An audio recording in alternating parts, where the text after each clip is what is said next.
माझ्या बऱ्याच व्हिडिओ खाली तुमच्या कमेंट्स असतात की ताई आमच्या सर्व प्रश्नांची उत्तरे मिळाली, मनात एकही शंका उरली नाही. तर तशाच प्रकारचा हा व्हिडिओ असणार आहे. लिखित नामजपाबद्दल संपूर्ण माहिती, तुमच्या सर्व प्रश्नांची उत्तरं या व्हिडिओमध्ये तुम्हाला मिळून जातील. नमस्कार सर्वांना, मी प्रांजली. स्वामींच्या प्रकट दिनानिमित्त 21 दिवसांमध्ये तुमची जर एखादी इच्छा असेल तर संकल्पयुक्त किंवा फक्त मनशांतीसाठी संकल्प न करता लिखित नामजप तुम्ही कसा करू शकता, त्याचबरोबर ही वही भरल्यानंतर या वहीचं काय करावं याचे 5 ते 6 ऑप्शन्स मी तुमच्यासोबत शेअर करणार आहे. आणि सर्वात महत्त्वाचं, मासिक पाळी, सुतक, वृद्धी आली तर अशा वेळेला काय करायचं, अशा सगळ्या प्रश्नांची उत्तरं या व्हिडिओमध्ये तुम्हाला मिळून जातील. जेव्हा आपण श्री स्वामी समर्थ या मंत्राचा लिखित नामजप करतो तेव्हा आपलं मन स्थिर होतं आणि मनाची एकाग्रता भंग होण्याची जी शक्यता असते ती हळूहळू कमी होऊ लागते.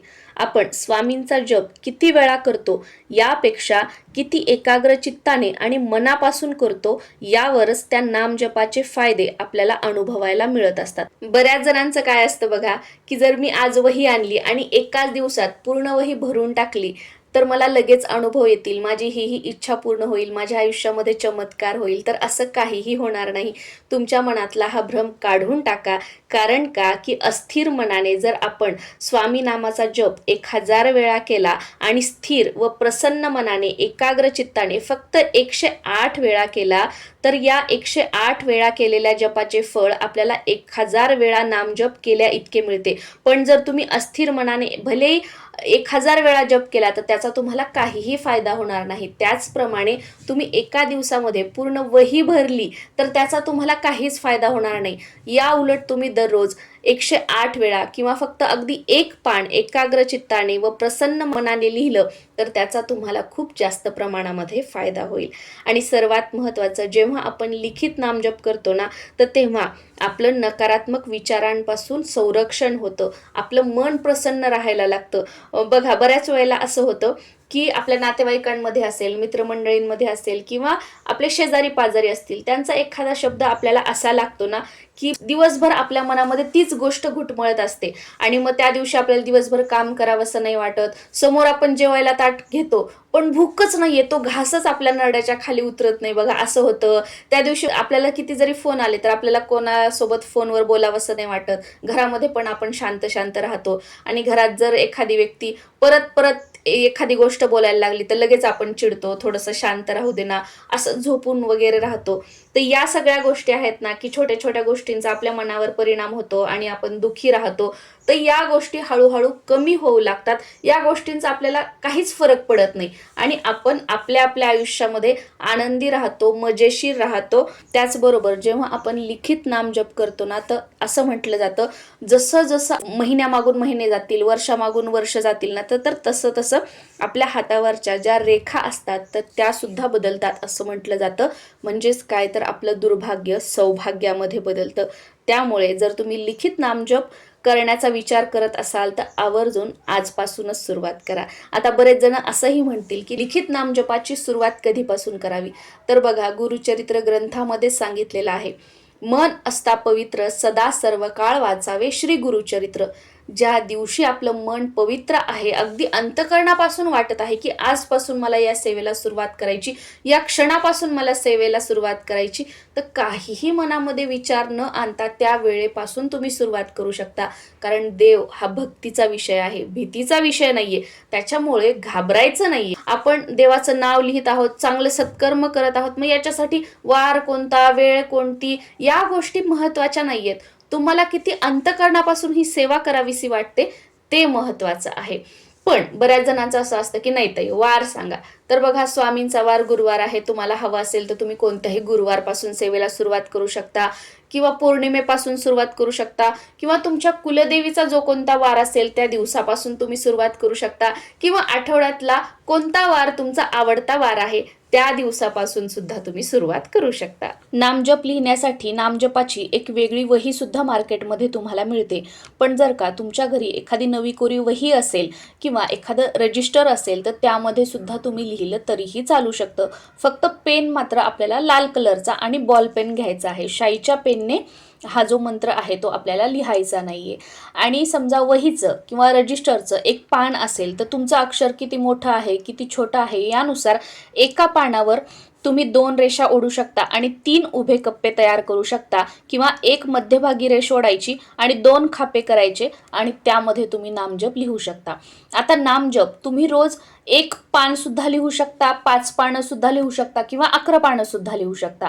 किंवा तुम्हाला जर काउंटिंगमध्ये लिहायचा असेल तर रोज 108 वेळा सुद्धा तुम्ही लिहू शकता, 501 वेळा लिहू शकता किंवा 1000 वेळा जरी तुम्ही रोज नामजप लिहिला तरी सुद्धा चालू शकतं. आता फक्त समजा तुम्हाला रोज 1 पान नामजप लिहायचं आहे तर त्याच्यामध्ये काउंट करायचं नाही आपण. त्या पानामध्ये ते पान पूर्ण भरलं की आपला नामजप कंप्लीट झाला. मग त्या काउंटिंगच्या भानगडीत पडायचं नाही. मग एवढाच झाला, मग हा अशुभ आकडा आहे, मग असं कसं शक्य आहे, मग ते नाही करायचं. आणि जर मग तुम्हाला काउंटिंगमध्ये करायचं असेल तर मात्र तुम्ही 1 2 3 4 असं लिहून 108 करू शकता, किंवा जेवढ्या काउंटिंगमध्ये तुम्हाला जप रोज लिहायचा आहे तेवढी काउंटिंग करून ठेवायची अगोदर आणि मग तेवढा नामजप तुम्हाला दररोज लिहायचा आहे. नामजप लिहित असताना हे साधे सोपे पण महत्त्वाचे काही नियम पाळणं सुद्धा आपल्याला गरजेचं आहे. त्यातील सगळ्यात पहिला नियम म्हणजे की नामजप लिहिताना त्या देवतेचं नाव वरच्या रेषेला चिकटून आपल्याला लिहायचं आहे आणि त्या नावावरती रेष सुद्धा ओढायची आहे. बऱ्याच जणांना सवय असते बघा की रेषेच्या खालून ते लिहितात, तर असं करायचं नाही. वरच्या रेषेला चिकटूनच नाव आपल्याला लिहायचं आहे. त्यानंतर लाल रंगाच्या पेनाचा वापर करायचा आहे. तो पेन बॉलपेन असावा. शाईच्या पेनने नामजप लिहू नये असं सुद्धा म्हटलं जातं. तुम्ही रोज 1 पेज नामजप लिहा किंवा काउंटिंगमध्ये नामजप लिहा. जेवढ्या वेळा तुम्ही नामजप लिहित आहात तेवढ्या वेळा तुम्हाला तो म्हणत म्हणत लिहायचा आहे. म्हणजे एकीकडे आपलं चॅन्टिंग सुद्धा सुरू ठेवायचं आणि एकीकडे आपलं लिहिणं सुद्धा आपल्याला सुरू ठेवायचं आहे. म्हणजे आपल्या डोक्यामध्ये कोणतेही इतर विचार जे आहेत ते येणार नाहीत आणि आपलं मन एकाग्र राहील. सुतक, वृद्धी म्हणजेच तुमच्या घरात जर कोणी बाळंतीण झालेलं असेल किंवा मासिक पाळी आली तर त्यामध्ये लिहायचं का, हा बऱ्याच जणांचा प्रश्न असतो. तर नाही, अशा काळामध्ये आपल्याला लिहायचं नाहीये. बघा, तुमच्या जर मनाला पटत असेल, तुमच्या भागात, तुमच्या शहरात, तुमच्या घरी जर लिहित असतील तर तुम्ही लिहू शकता, कारण तुमच्यावर बंधनं घालणारी मी कोणी नाहीये. तुमच्या मनाला पटत असेल तर तुम्ही लिहू शकता, पण आमच्याकडे तरी शक्यतो अशा काळामध्ये लिहित नाहीत. मग जेव्हा सुतक, मासिक पाळी किंवा घरात कोणी बाळंतीण झालेलं असतं तर अशा वेळेमध्ये आपण मोबाईलवर मंत्र, स्तोत्र, पारायण जे काही तुम्हाला ऐकायचं आहे ते आपण श्रवण करू शकतो. पण देवी देवताचे नामजपाचे जे वही असतील किंवा जे इतर ग्रंथ असतील तर त्याला आपण हात नाही लावू शकत किंवा ते घेऊन आपण त्याच्यातलं वाचन नाही करू शकत. आमच्याकडे तरी असं आहे, बाकी तुम्ही बघू शकता. त्यानंतर नामजप लिहिताना तुम्ही दिवसभर घरी जरी असाल तरी सुद्धा अगोदर आपल्याला हातपाय धुवायचे आहेत, त्यानंतर बसण्यासाठी आसन घ्यायचं आणि मग नामजप लिहायला आपल्याला सुरुवात करायची आहे. आंघोळ न करता नामजप लिहायचा नाहीये. पारोशे कपडे घातलेले असले एखाद्या दिवशी तर त्या दिवशी सुद्धा आपल्याला नामजप लिहायचा नाहीये. नामजप लिहिताना स्नान झालेलं असावं, स्वच्छ धुतलेले कपडे घातलेले असावेत आणि अंथरूण पांघरुणावर न बसता, गादीवर न बसता एखादं आसन घेऊन बसायचं आहे आणि त्यावर बसून आपल्याला नामजप लिहायचा आहे.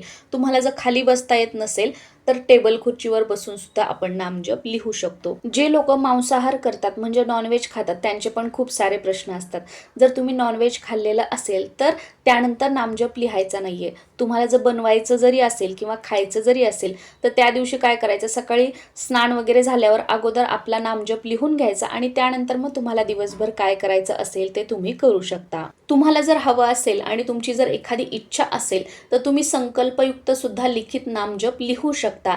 जसं की बघा, एखाद्या गुरुवारी तुम्ही सुरुवात करणार असाल तर त्या दिवशी सर्वात अगोदर संकल्प करायचा आहे आणि त्या संकल्पामध्ये आपलं पूर्ण नाव घ्यायचं, आपल्या गोत्राचा उच्चार करायचा आणि सर्वात महत्त्वाचं, जर तुम्ही अंकामध्ये नामजप करणार असाल तर मी 21 दिवसामध्ये किंवा 40 दिवसामध्ये 1.25 लाख लिखित नामजप लिहील, किंवा तुम्हाला जर वहीमध्ये करायचा असेल तर मी 21 दिवसामध्ये नामजपाची 1 वही पूर्ण करेल, 5 वह्या पूर्ण करेल, 40 दिवसामध्ये करेल किंवा 51 दिवसांमध्ये करेल. याचा उल्लेख तुम्हाला आवर्जून संकल्प घेताना करायचा आहे आणि मग सेवेला सुरुवात करायची आहे. असं म्हटलं जातं, जर एखाद्या इच्छेसाठी तुम्ही संकल्पयुक्त लिखित नामजप सेवा करत असाल तर तेवढ्या दिवसामध्ये आपली ती इच्छा पूर्ण होतेच होते, असे बऱ्याच जणांचे अनुभव आहेत.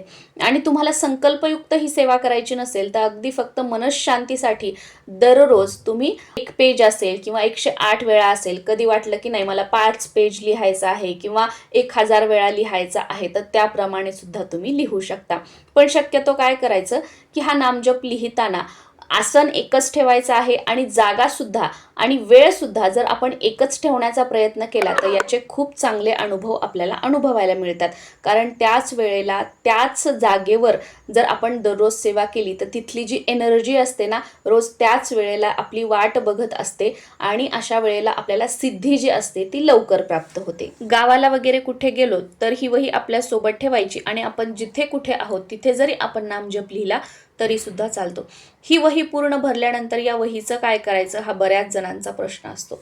तर सगळ्यात पहिला मार्ग म्हणजे तुमची समजा एक वही भरली आणि तुम्हाला 1-2 महिन्यामध्ये, 6 महिन्यामध्ये, वर्षभरामध्ये अक्कलकोटला जायचं आहे, तर तिथे गेल्यानंतर वटवृक्ष मंदिरामध्ये तुम्ही वही जमा करू शकता किंवा अन्नछत्रामध्ये जमा करू शकता किंवा समाधी मठामध्ये सुद्धा तुम्ही तिथे देऊ शकता. पण आता एक वही भरली की आपण अक्कलकोटला जाऊ असं शक्य होत नाही. मग काय करायचं, 2-4 वह्या किंवा 5-7 वह्या आपल्या जमा झाल्या तर अक्कलकोटला जाण्याचा विचार करायचा आणि तिथे आपण मग या वह्या जमा करू शकतो.